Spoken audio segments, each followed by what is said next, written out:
welcome to the Science Faction Podcast, where science meets fact meets fiction.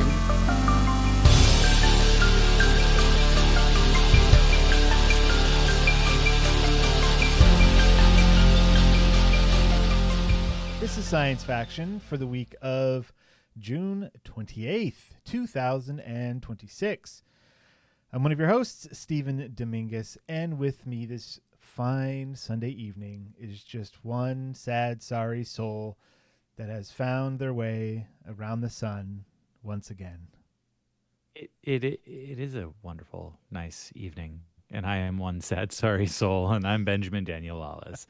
Devin's not here, you guys. Nope. I'm sorry. No, We Devin. tried.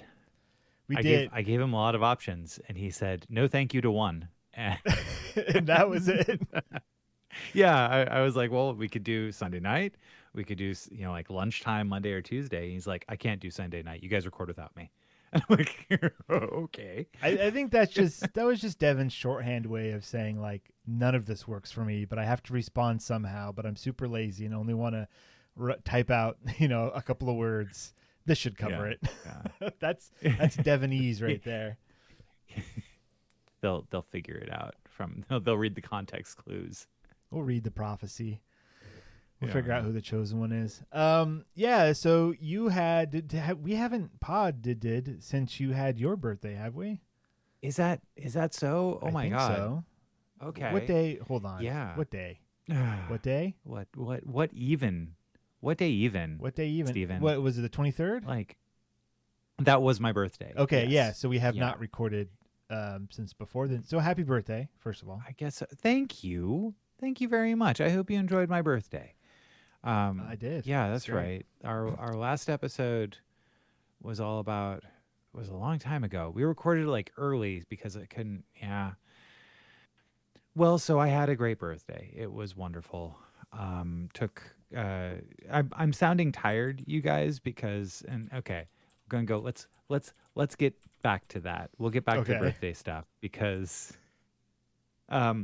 we're involved in the junior roller derby team, right? And so this is Pride Month. Happy Pride Month, everybody. Happy Pride Month. And it's a good thing that they have Pride Month before September, because then at least you can remember, right? Pride always comes before the fall. Anyhow, yes. Oh, I get it.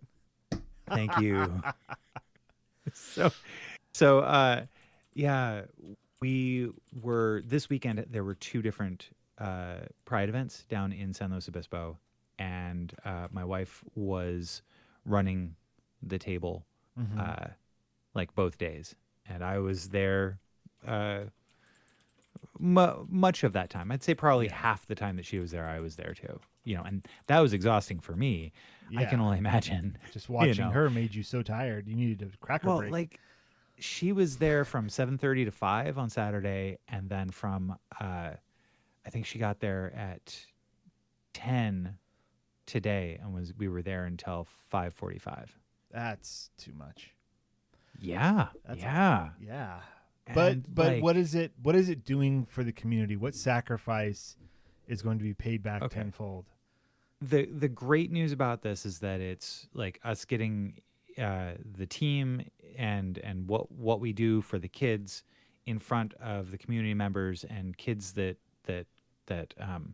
maybe need a place to go, like a sport that they'd like to get involved in that's gender agnostic and super open and welcoming, that is willing to teach you all the skills, and maybe you just want to go fast and get in people's way. Well, we've got a spot for you on the junior roller derby team. You started your pitch. I could tell when you went from conversation to you slid into your pitch that you've repeated probably 500 times in the past 2 days. 500 times.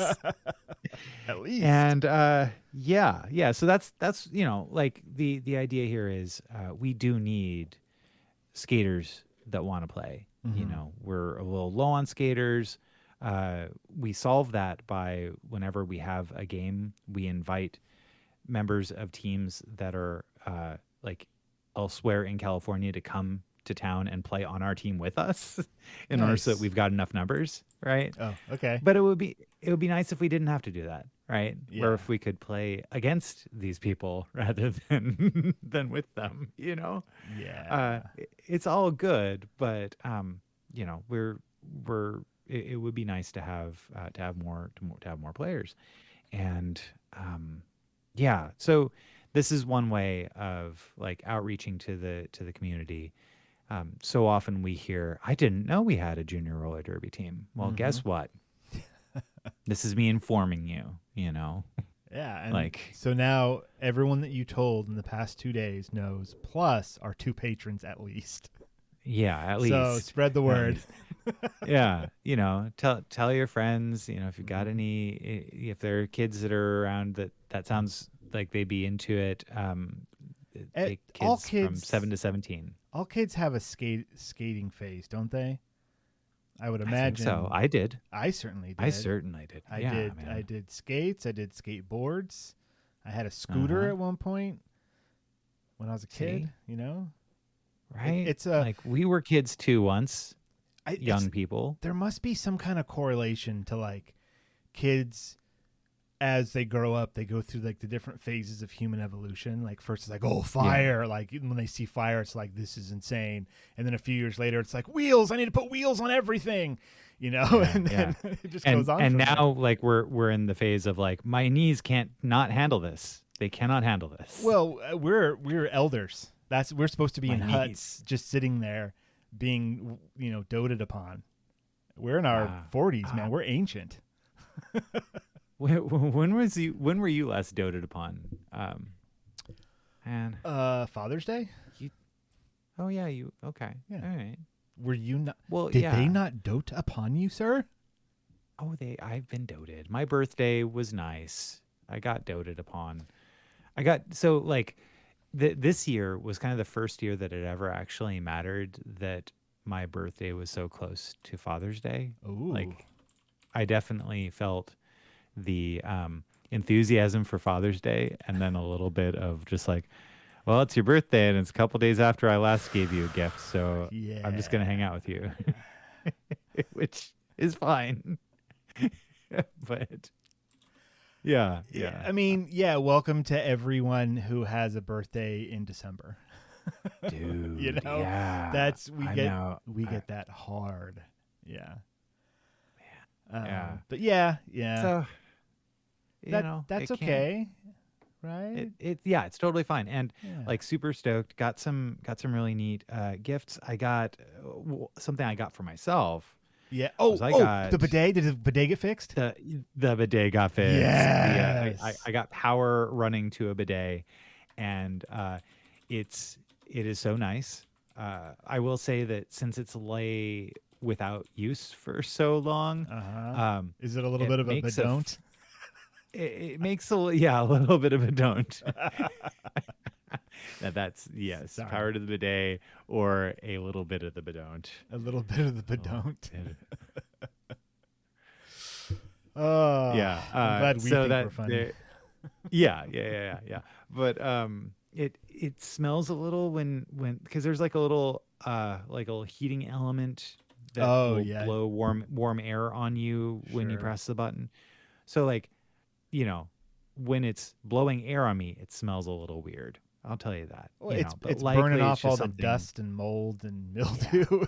Yes, exactly. It's likely just something I just need to go in and like scrub something on it. Yeah. Some of the power converters from Toshi Station or whatever, and then we'll be good. I think 100% that is the problem. Yes. Yeah. Yeah. So then, that was nice. That was very nice. Other than that, it's just been I think I've been making all my friends like really nervous and uncomfortable being around me because I won't shut up about AI. Oh. Yeah. So let me see what's on my list here. My kid had a birthday today. Let's talk about that. Yeah. No, man, you cornered me. No, we were having a conversation. I sure did. No, it was. I pulled out my my emotional support laptop. Yeah, And, out of it was like a cartoon. You know, in cartoons when they're like, "Oh, you mean the book of stuff," and they reach behind them and then just pull out the book. You walked into my house and you were like, "By the way," and then there was a laptop there, and you're like, "Let's talk about AI." And I was like, "All right, let's go." It was amazing. So yeah, man, you've been spreading the word of What kind of AI is this? Yeah, so it's local. I'm running a local, like totally local AI. Not paying anything. It's all running on my machine. No privacy concerns. And it took a lot of banging my head against the wall in order to figure it out. Now I say, like, that all my friends are probably sick of hearing about it. In fact, I believe that the exact quote that Matt told me today, friend of the show, advisor from across the correspondent from across the field, Matt Dixon, he mentioned, he said, "Ben, whenever you talk about this to me, it's like hearing a horse talk about how great the next generation of Glue Factory is." Uh-oh. Yeah. No, you're not wrong. That he's a little bit wrong, because the kind of unethical AI that is what people know of when they think of these LLMs that have gotten out of control. Right. And by out of control, I mean doing exactly what their overlords are telling them to do. That's different than so that corporate AI, like that's going to be different. Corporate AI versus local AI, right? Like the corporate AI is doing stuff with your information, taking things unethically, using them without permission. Like there's all of these bad things, destroying the planet. The big processing centers, the data centers. Sure, there's all of that is like you can kind of group under this terrible umbrella of corporate AI. But the tool aspect of AI, where you can use it to automate things, like, hey, here's this process that I can do and, waste 8 hours of my life doing it. Or I spend an hour and now I have a program that can do it. It's when you're using it as a tool, then I find I have no problem with it whatsoever. And this local AI feels more like tool usage than corporate usage. It's kind of like, when, I'm sure you don't have any familiarity with this, Stephen, but like you get a 3D printer, and I imagine that someone that's a 3D printerist would, they're like, oh, hey, look at all this stuff I can solve now. You know, this is like, I have the capability of literally making anything. And most of it will be terrible, but I can still do it.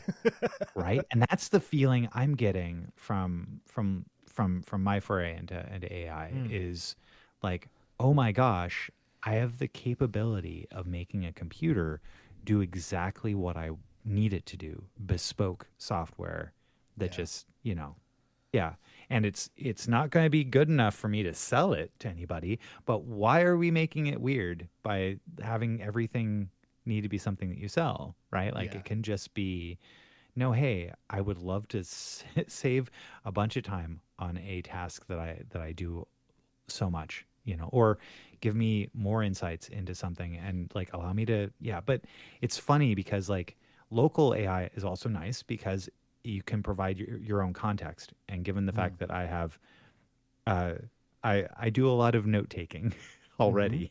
Sure. And so, being able to leverage that.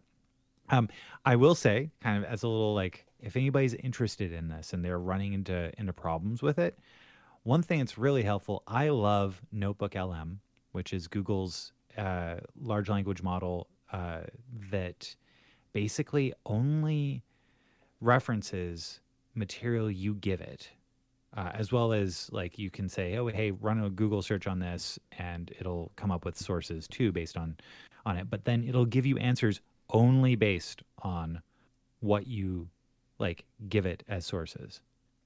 So if we had like a 100-page scientific document and we were like, this is great, but like I'm looking for very specific references or whatever, you can feed that into the Google LLM or the, what was it called again? Notebook LM. Notebook LM. You feed that into Notebook LM, Yeah. and then you can talk to it and say, hey, can you give me this kind of information, that kind of information? And it just pulls from the data that you've given it. That's what you're saying? Yeah, the basic gist of it is that it was made in order to be a study guide tool. And so it like a lot less hallucinations than maybe what you'd see in everything else. But also what I've been able to do is say like, hey, search up the particular type of computer that I have, the amount of RAM I have, and like local AI. It runs all that stuff. And then I said, hey, based on these sources, give me a step-by-step. How do I install what I need in order to make this happen? And that is really, really helpful. And then like when I run into a problem, it's like, hey, at this step, I ran into this problem. Yeah. Have the AI tell you how to AI. And that's been very helpful. AI is pretty good at doing AI. Yeah, right. Have the computers talk to the computers. I think it's kind of stupid that the first thing that we've done is say like, oh, hey, let's let the AI write poetry and make art and like leave the hard work to the humans. When it's like, no, I want the exact opposite. I want the hard work to be done by the computer, so I have more time to make art and write poetry. I've seen that comparison online as well, and it really hits home. Right. How do we get this pile of code to like farm? Like you can't. There's an in between there somewhere. there's a step missing. Robotics. I don't know. So how many different AI? I mean, we're saying AIs. What are these things really called, and how many have you tried, and for what reasons? So what I have been have had a lot of success with is I have set. So I'm running on a Mac. I set and a lot of this stuff I think can be used on any system, but I'm using Olama, and then through Olama is that app, and then which is kind of cute because LLM is in Llama, right? It's a cute name. Oh yeah, that's right. There you go. Thank you. That's how you spell it. Good job. Thank you. You don't. I mean, yeah. You don't have to mention it. Sorry. Don't mention it, Stephen. I'm so tired, you guys. So Olama, and then open code, and then in open code, I've chosen the model Big Pickle, which is one that comes with it. And the cool part about all of that is that, like, I mean, I could tell you a bunch of stories, but one thing that was really helpful that I had for me is I've downloaded a lot of AI helpers and stuff over the course of the last year and a half, and either it worked once and I forgot about it and never used it again, or it never worked and I hit my head against the wall and then I never used it again. So, but when you look at your applications list, you don't know what something is based on the name of it. There's all these names and like whatever. So what I did was I said, well, hey, open code, you're running on my machine. Can you just look through my applications directory and whatever I've got installed in other places and give me a table that has the name of the app, a description of what it is, the website it comes from, and it did. And then I said, okay, based on that, is there anything here that's duplicative that I could safely uninstall because I have other things that do this? And it highlighted a few things, which was pretty cool. Sweet, so dude. Like, yeah, saved some hard drive space, and how much hard drive yeah, space? I mean, I guess it depends. I don't know, but like, what's how much are you using? How much am I using on my machine? That's too many questions for you. I've got to run. I've got to do a get info on my hard drive here, but looks like I'm currently using 342 gigs on my machine. That's a 512 gig. Okay. So I'm using about half on AI modeling. I don't know. I don't that know was how the to question. find that out. Gotcha. Yeah. But I think I'm probably, I mean, I'd be surprised if it was more than 50 gigs on Okay. AI modeling.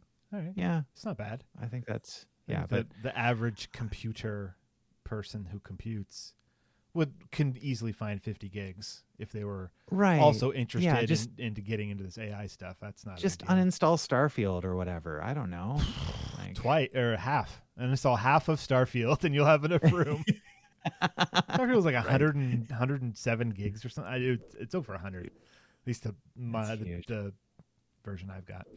Yeah. All right, man. I do. So- What you were showing me was impressive, and I do want to get into it. And just a matter of time now.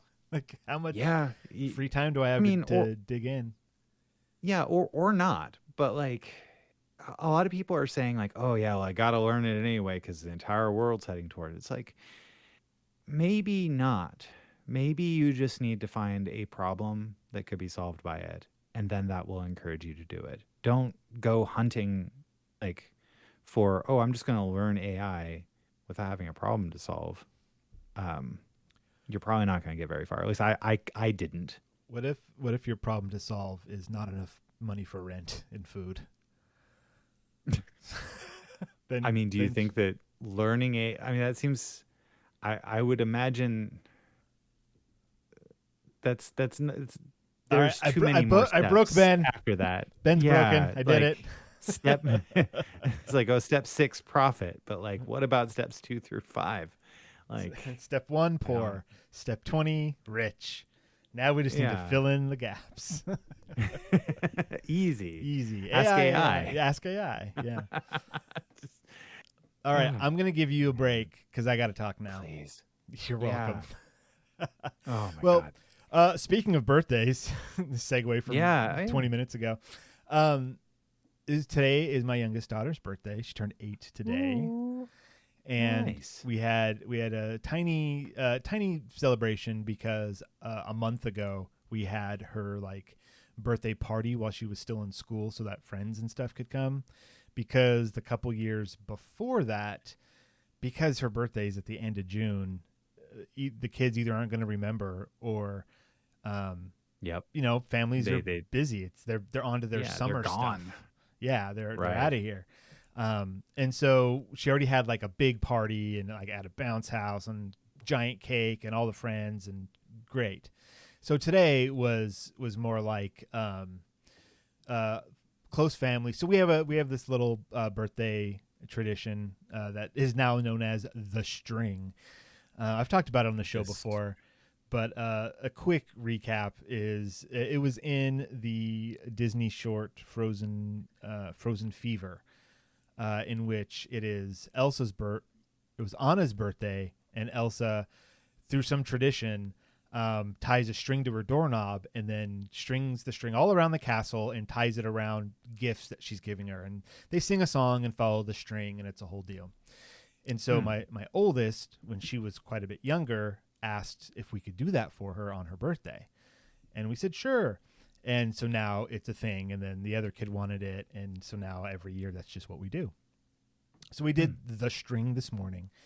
She got to open up all the gifts that she really, really wanted, like the harmonica and the pocket watch that has Bill Cipher from Gravity Falls etched on it, and a Stanley Cup that's her size. Things that kids want. Incredible. A cup, a pocket watch, and a harmonica. What are you going to do? Some stickers in there. So yeah, we did that. So I was fine. Ended up going to a park. Cousin showed up. Aunties were there. Just a small family thing. So yeah, it was a good day. Something that I didn't put on my list here, but now that I'm thinking of it, a big chunk of today I actually spent building Legos. And it was a Lego that I didn't purchase, which is rare. Also wasn't a birthday or Christmas gift. Even rarer. Wow. I got a shiny gold Pokemon of Lego luck. So get this. Dang. Happy my birthday, Stephen. Happy Ben's birthday. I'm sure that you would enjoy building a Hogwarts castle. So that's what it is. So a couple years back, Devin friend of the show, Devin Yes. He would be like, I'm not a friend of the show. Yeah, that's a little too It's presumptuous, it's just a bit of a Stephen. stretch. Yeah. He bought me the Harry Potter Hogwarts castle. It was like a $700 set or something. He probably got it on sale. Or maybe I'm just imagining how much it costs. But this thing's giant. You've seen it. It's sitting on top of a giant shelf, and it's a beautiful model. Took me days and days and days to build. It's great. Then Lego came out with another one that I'm looking at the big model now and thinking about the size of the other one. This one's called like Hogwarts Castle and Grounds. And so you're thinking like, oh man, it's going to be even bigger. It's like half the size. But they did that cool thing that they've done on some of their sets that are aimed more towards adults, where the whole thing has like this black border around it. So it's not necessarily it's not a play set. It's like a model, like I have a Jurassic Park one like that where it's the T-Rex, not ambush attack, the T-Rex attack. That's what it's known as. Where it's got like the 2 Jurassic Park cars and the fence behind it, and it's broken, and there's a big, muddy footprint, and Alan Grant's got a not a torch. What's it called? Flare. He's got the flare. Yeah, flare, he just popped the yes. flare. And that has like the black border around it, and it's got like a little quote on it, and it's just kind of it elevates the set just a little bit. Does not justify the cost. These Lego sets nowadays, come on, it's crazy. They're insane. Anyways. So I have this new Lego set. How did I get it? My brother-in-law's friend gave it to my 5-year-old nephew. That doesn't explain it. Okay. So so that's how you got it. That's how I got it. Obviously. My brother-in-law's friend's wife was pregnant and going through a Lego phase, apparently. I caught this real quick as like overhearing a chat. And he had bought her all of these Lego sets, and then the phase ended and she never built the sets. And so he was giving all the sets to my 5-year-old nephew, via his dad. It's like, hey, I've got these sets. I know your kid likes Legos. Here you go. And they were like, most of them were Star Wars, and one of them was the Harry Potter, the big old castle. And it was like, oh, that's awesome. And, and that was that. And then I get a text from my sister-in-law, like a couple weeks later, like, hey, do you want the big castle? Because, it's too complicated for the kid. And, I know you like Harry Potter, do you want it? And I was like, yes, I do. And then I promptly forgot. So last weekend, we were down in Santa Maria area. The kids, the cousins were doing stuff. And then my sister-in-law comes out from the back room and is like, here you go. And I'd completely forgotten. I was like, oh, that's right. So that's how I got it. So, yeah, now I've got this second Hogwarts Lego castle. Wow. It's a really impressive set. For some reason, at certain scales, Lego is able to just do magic. Like it's half the size of the other one, but I'm almost more impressed on how it's looking so far because there's so much detail in so little bricks. Like what is implied, what is like the way that the different shapes work. It's just like I'm not done with it yet, so I'm not going to call it a work of art. However, what I've seen so far, I'm extremely impressed with. It is a good set, and it's been a fun build so far.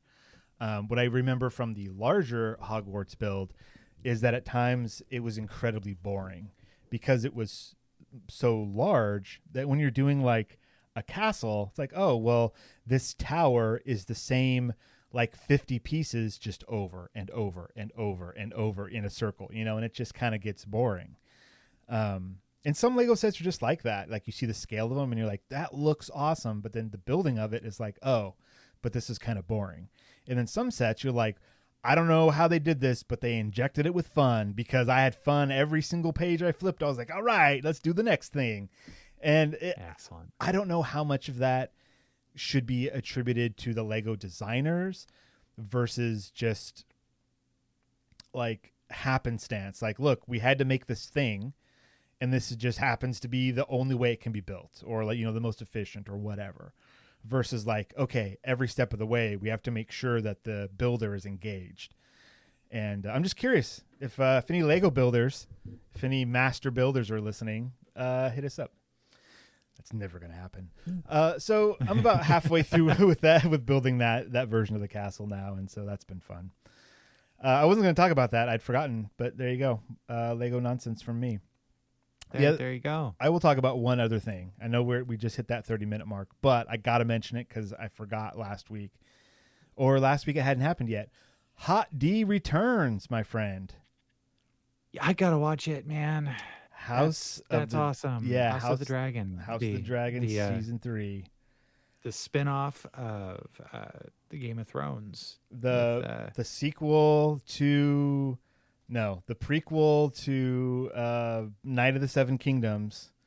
Oh, interesting. I mean, they're all not really. They're all in the same world. It just it's earlier in the timeline, that's all. Yeah, but like I don't know. I mean, I know it's like the same families, right? The same houses. Yeah, but different vibes. I don't know. 1,000%. Very different vibes. Yeah. This is the sad boys vibe, sad girls vibe. This is all. Yeah, that nothing good is happening. And angry. It's the dance of the dragons, and when the dragons dance, we all lose. I don't know. There's some quote. I don't remember it. But yeah, it's a great show, and I'm really excited. Is the season going good so far? So there's only been the premiere. I think tonight another episode is coming out, but it's not out yet. The first episode was like, I want to say it was like an hour and 20 minutes or so, maybe an hour and a half. It was long. I watched it 2 separate sit downs because it was just too long. Unfortunately, I should have liked it more, but the story pacing didn't allow it. So the end of the second season was like, war's coming. And then the beginning of this season is, here's the war. But it's been a few years since like the momentum isn't there anymore. I don't remember who all 20 of these main characters are. It's still very much like it's an ensemble cast. There are lots of moving pieces, which is why the show is so good. However, it kind of starts in media res, where it's like, hey, remember where we left off? Here we go. And I don't remember a lot of what was going on with these people, and all of them have the exact same name. And that's really confusing. There's so many white-haired evil people. I don't know who to root for anymore. I forgot. So yeah, still like top-tier television. The acting, the effects. There's a and this is something that I've since found that the fandom who have read Fire and Blood, which is like the chronicles of the Targaryen family as told by unreliable narrators, right? That's what that is. And then the show kind of adapts that, but then they can tweak things because the book they were all unreliable narrators anyway. So you can kind of adjust things for the show as is required. But this war-like event that happened in this episode was apparently like hotly anticipated. Like, all right, they're going to do this thing. Like, I can't wait to see it. And I had no idea that it was coming because I haven't read that, and I haven't been into this whole fandom for a while. Well, I mean, last time it was A Night of the Seven Kingdoms, which is a different era. So like there was no dots to connect yet except for houses, Anyways, so a big war thing happens. It looks absolutely incredible. I didn't know what was happening probably about 20 to 30% of the time because I didn't remember the importance of characters and where they were headed and what the stakes were. Really, it was the stakes of all these individual characters. I just didn't remember. I guess that's my fault. I feel like if someone was binging the show through season 2 right into season 3, it'll be absolutely fantastic. it'll be beautiful to be like the end of this season just ended and like wrapped up a bunch of threads. But this new thread is coming, and then here's the thread, and then you just go, right? Like that's great.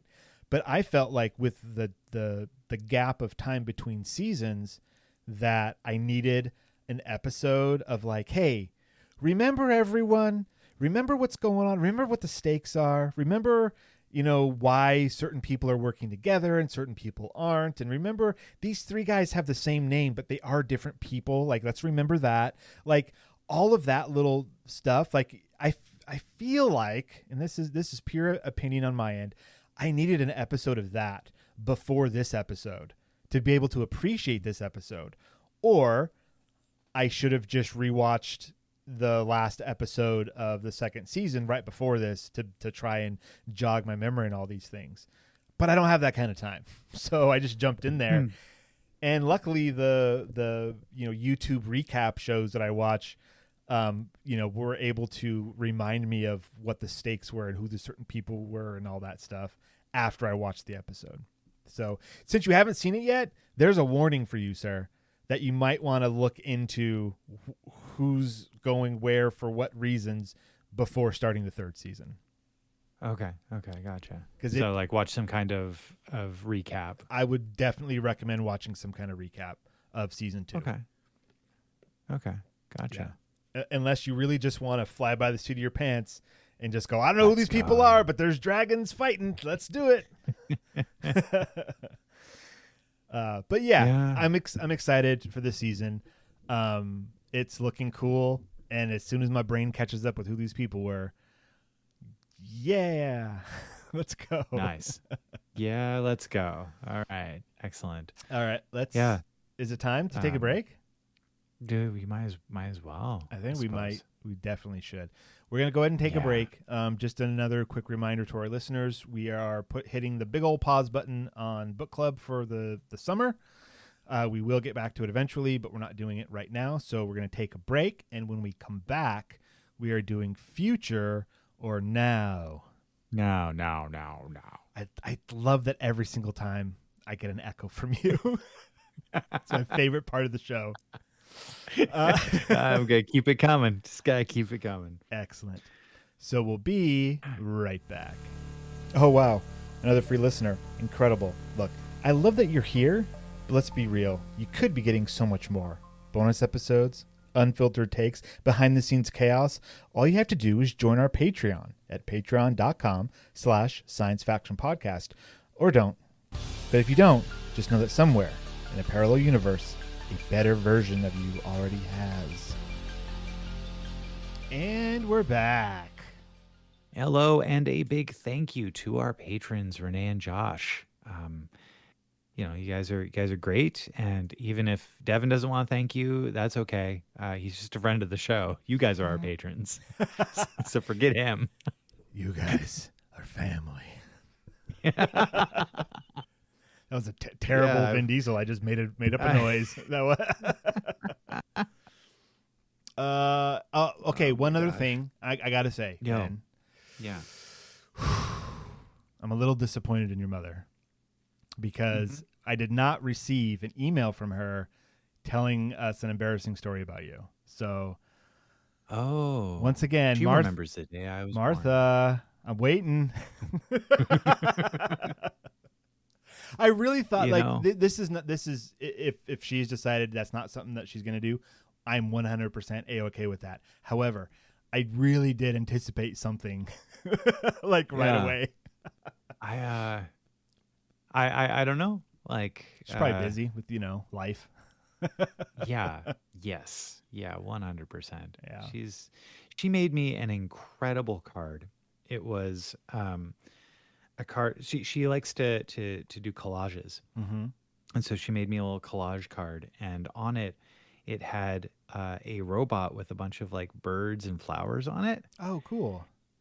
Very, very reminiscent of the Monk and Robot. Monk and Robot. I was gonna say immediately. By Becky Chambers, but also was it was kind of an illustration of the latest Rose Bowl parade float by Cal Poly. Slow Oh. by my alma mater, I have no idea. which was a robot. Yeah. So Oh, cool. yeah, it was pretty slick. I very much like it, Mom. Thank you. Happy my birthday. You're great. You're awesome, Martha. Yeah. But here we go. We got future or now. Now. That felt wrong. You know, every time you do that, you it just warms my heart, man. I'm good. So glad. I know this is the first time, but it's just like the first time. It's every time it's like the first time with you, Ben. What are we talking about? Future or know, now? Tell me about streaming services immediately. Yeah. Yes. So, you know how much I dislike the fact that capitalism is a thing. Well, here's a little fight against the absolutely horrible things that are happening in with streaming services. So, something that is super cool is that California signed a bill back in October of last year that prohibits any video streaming service from transmitting the audio of commercial advertisements louder than the video content that the advertisements accompany in the state. That's amazing. And that bill is going to go into effect July 1st here in California. Has that been a problem? Well, I wouldn't know, Stephen. Has it been a problem? I'm thinking about it, and most streaming services, it was kind of funny. We just went through like all of our finances, and we're like, hey, we have a lot of stuff that we had signed up for during the pandemic that we don't need anymore. So we just went through and unsubscribed to a bunch of stuff. But good for you. Thank you. The main things that we watch, we typically splurge on the ad-free options because we can. We are that. Well, not gifted yet. What's the yet privileged. Privileged. Right? Yes, we are that privileged. Thank you. But that doesn't keep you from seeing the advertisements that they give you. They still give you advertisements. No, right? Like our Netflix has no advertisements. I know they have an ad-supported version now. So you're telling, okay, so it's been a while for me to be on Netflix, but I do know that HBO Max or whatever they call it nowadays, Apple TV, many of the other ones, they will show you an ad for at least another programming. Oh, like some of their own stuff. Yes. Yeah, I don't have that's a personal thing. I don't have a problem with that as much. Like if they're like, hey, here's HBO, you're here for the Dragon Show, but don't forget we have a different Dragon Show coming. I'm like, all right, that's fine. But like, hey, we're HBO, buy this soap. I'm like, what does that have to do with anything? Get out of here. That's So I mean, like I've never done ad supported streaming, so I'm not sure. Other than like whenever I look at something on like Pluto, right, when it's just like, well, that's almost as if I'm watching it on live TV. That's fine, you know. But it has to do with the in this particular case, it's not the abolishing of advertisements. It's the fact that some volume of advertisements is higher that they serve to you than the programming that it accompanies. And that's awful. So it becomes impossible to ignore and, frankly, painful. It pushes you to what we've done is it pushes you towards paying to have the ads removed. Yeah, indeed. Indeed. I mean, like I remember, so back when I got YouTube Premium, it was specifically because I was getting served ads for Trump's presidential campaign. Yeah.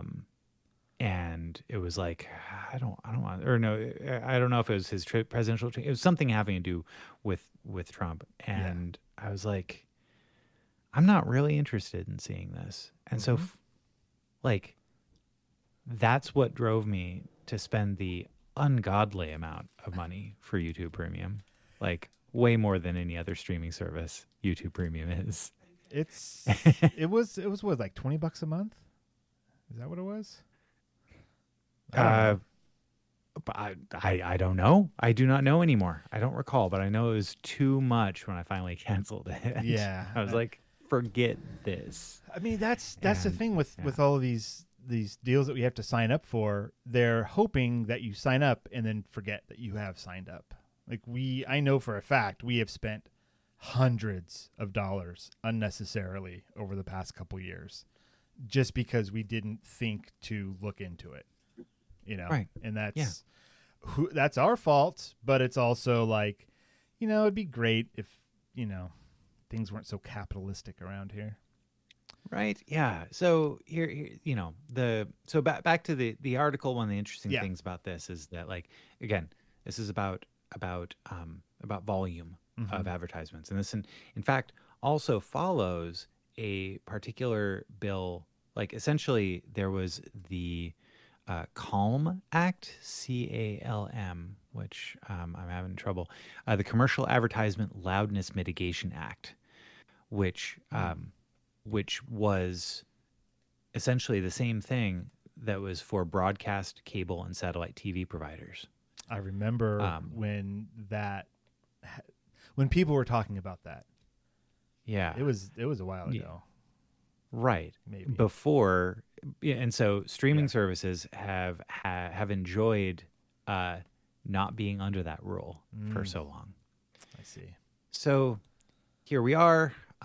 We don't know really exactly how each of the streaming services are going to comply with the California law. We don't know if they're going to apply the volume adjustments to streams to to anybody outside of California, or if they're just going to do it across the entire service. I would imagine, since they know where you are from your IP address, or your bill address, or whatever they decide to use, why would they offer that to someone else for free? Like, I could definitely see them being like, "Hey, give us $2 a month and we will turn down the ads," or give us $20 a month for no ads. Yeah, well, California isn't the only state doing it. Illinois has also passed a bill this month, going into effect July 1st, 2027. Or going into effect next year on July 1st. So, it seems that we may be the first domino toppling on this particular one. Way to go, California. And so, yeah. But, a lot of the Motion Picture Association, which includes Netflix, Disney, Amazon Prime Video, and Paramount, and the Streaming Innovation Alliance, which includes Netflix, Disney, Peacock, and Pluto TV, they opposed the bill. The groups argued that many streaming services were already trying to manage the loudness of advertisements that come from server-side ad insertion that may be inconsistent with the loudness of the programs. Basically saying that server-side ads can have differing volumes just due to companies using different various encoding pipelines. Well, no duh. Same thing with all of the shows that are on your network. Yeah. So it was kind of a non-answer, and the FCC did say it received at least 1,700 complaints about advertisements being louder than the programming in 2024 alone. So, here's hoping that we get a little bit of ease and we don't have advertisements screaming in our face in July. We already have so much screaming in our face at all times. Can we not? We just calm it down just a little bit. Chill out, man. We just clean this mess. Can it just stay? Can it just stay clean for 5 minutes? Nope. All right. This is like the most dad. This is a very dad segment episode. This whole thing's been very dad. I'm going to talk about this AI. I'm going to talk about my Lego sets. Well, guess what? Let's talk about some planets, y'all. Yeah. I'm going to go ahead and do my science here. This comes from Science Daily. It was published today. And the title is James Webb Uncovers Exotic Salt Clouds on a Mysterious Pink World. Let's unpack that. Yeah. So, Pink is the dad's color, so If let's go. you proudly wear pink and you're a dad, that's all you need. It's fine. That's great. I mean, that's what I do. That's So it's like, perfect. I'm waiting. Yeah, excellent. Thank you. Yeah. Thanks, man. Astronomers have finally cracked the mystery of the famous pink planet, a strange world 57 light years away that has puzzled scientists for more than a decade. Using the James Webb Space Telescope, researchers discovered that its atmosphere contains water vapor, methane, carbon dioxide, ammonia, and something never directly confirmed before in such an object: salty clouds. Oh, wow. Okay. Yeah. So this is pretty neat. So this planet was first discovered 15 years ago. Let's see. The findings provide some of the first direct evidence that salt clouds can exist in the atmosphere of a cold planetary object, confirming a prediction scientists first made more than 15 years ago. The results also highlight JWST, that's the James Webb Space Telescope. Is that what it's called? Yeah. Yep. James Webb Space Telescope. That's the one. Got it. Ability to study extremely cold and faint worlds that are beyond the reach of ground-based observatories. So really, like the salt cloud thing, incredible discovery. The other bit that's really super cool is that because the light from this planet and its star is so faint, it's really hard to see with ground-based observatories. We needed something out there like the James Webb Space Telescope. Telescope? Yes. Yes. We needed something like that because it's super big, super powerful, and it's away from Earth enough that it doesn't get some of the obstruction that ground-based observatories would get. So there's twofold awesome things happening here. So here's the deal with this pink planet. The pink planet is the coldest companion ever discovered using ground-based instruments, said Northwestern's Anish Babaraj, who led the study. Quote, many teams all around the world performed follow-up observations to study its light, but it was too faint for ground-based instruments. That made it a perfect target for JWST. When we finally obtained its spectrum, it immediately looked interesting. But once we started digging deeper into the data, we realized it was not like anything we had analyzed before. So all that we can, like the only information that we can get from these distant objects is what is radiated toward us. Typically light. There are other spectrums that we look at as well. Gamma, X-ray, but these are all wavelengths of light. Not necessarily visible light, but it's all light. So all that we can get from these objects is light. So then we have to then take what light we receive and analyze to see, okay, what did this light bounce off of to get and then get to us? So then we can say, oh, it bounced off of because it's in this spectrum, it's this color, it's all this information. We can say, oh, this bounced off of this kind of planet or this kind of star. So, first discovered in 2013, the pink planet, formerly known as GJ504b, orbits a sun-like star about 57 light years from Earth. Despite its nickname, researchers are not certain that it is actually a planet. With a mass roughly 25 times that of Jupiter, it's big. GJ504b lies near the boundary between giant planets and brown dwarfs. Because of this ambiguity, astronomers classify it as a planetary mass companion, an object with planet-like mass that orbits a star. It could be that it's in between phases, or it's expanding, or it's shrinking, or it's heating up, or it's cooling. Let's discover. Its low temperature has added to its intrigue. Most directly imaged exoplanets have temperatures ranging from about 1,000 to 2,000 degrees Fahrenheit. By comparison, GJ504b is only about 550 degrees Fahrenheit, or 290 degrees Celsius, similar to the temperature inside a bread baking oven. Oh. Yeah, that's a tidbit for you. According to Babaraj, the object's age helps explain its relative coolness. Giant planets begin their lives extremely hot and gradually cool over billions of years. The new research estimates that GJ504b is between 2.5 billion and 4 billion years old. So it's cold and it's young. And old. Oh, yeah.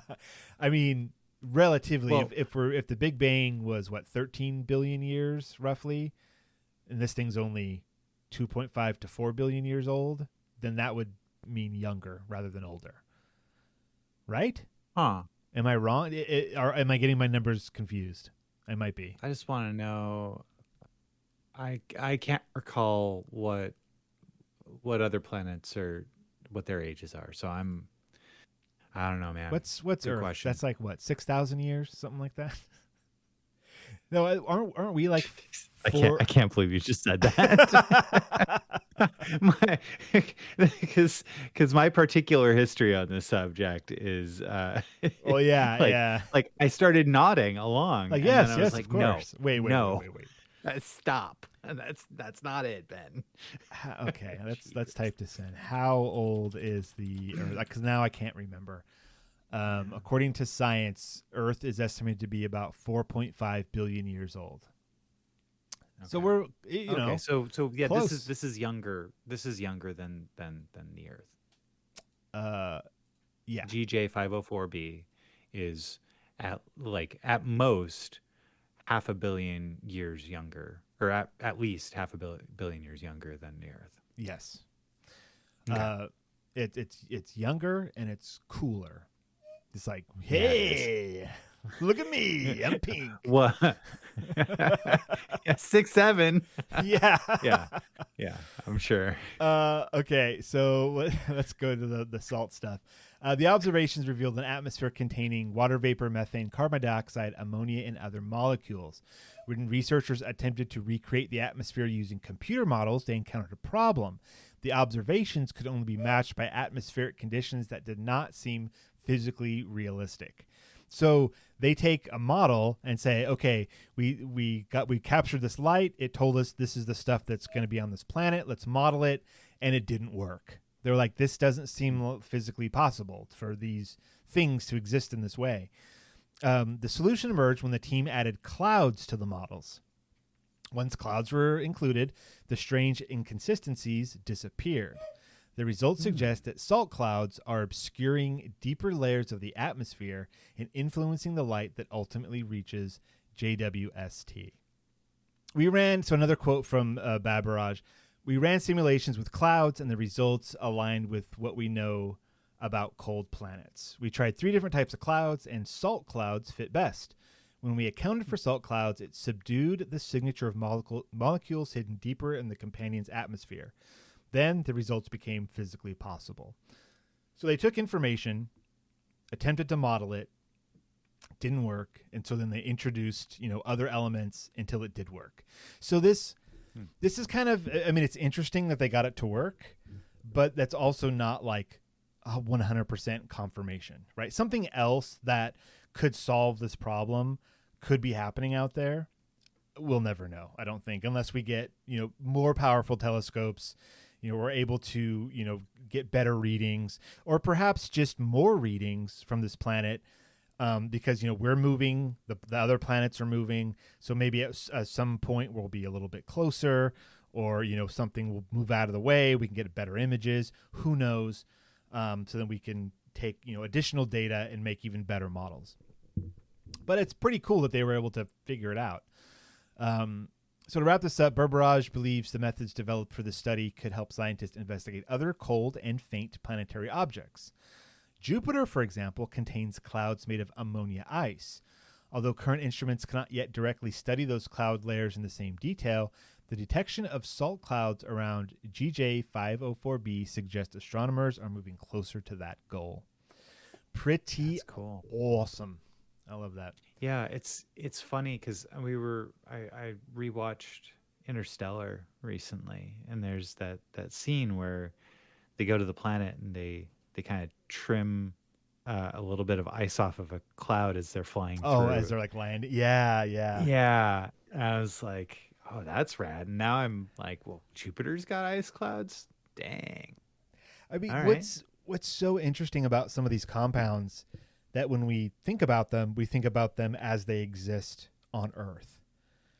But there are so many other variations of planets out there. Like, you got to think about the different compositions, sizing, heat, pressure, like all this stuff.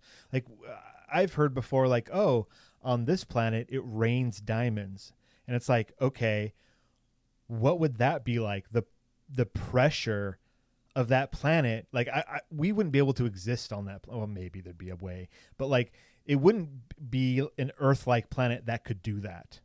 Right. It's some extreme version where, certain pressures and compositions of the soil, all that stuff to create the diamond rain, which would be incredible to see, but that's never going to happen. Not for me, not for my generation.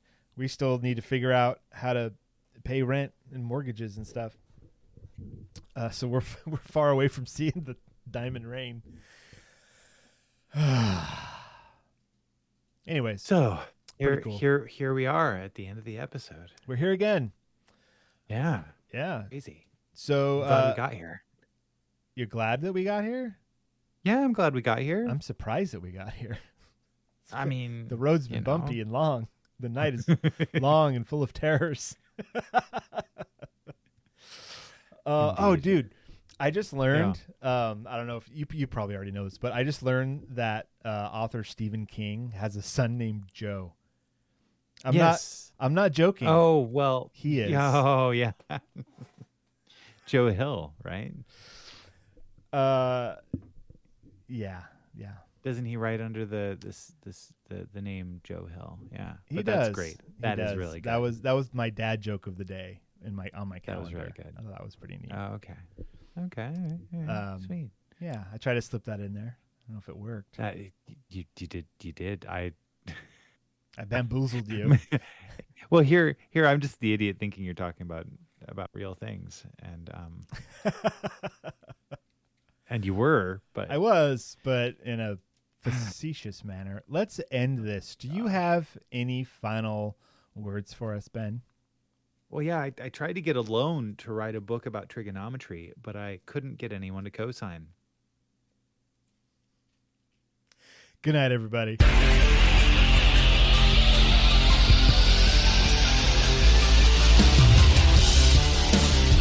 This has been the Science Faction Podcast. Tweet to the host at SciFact Podcast. Email them at sciencefactionpodcast@gmail.com and visit sciencefactionpodcast.com for more episodes.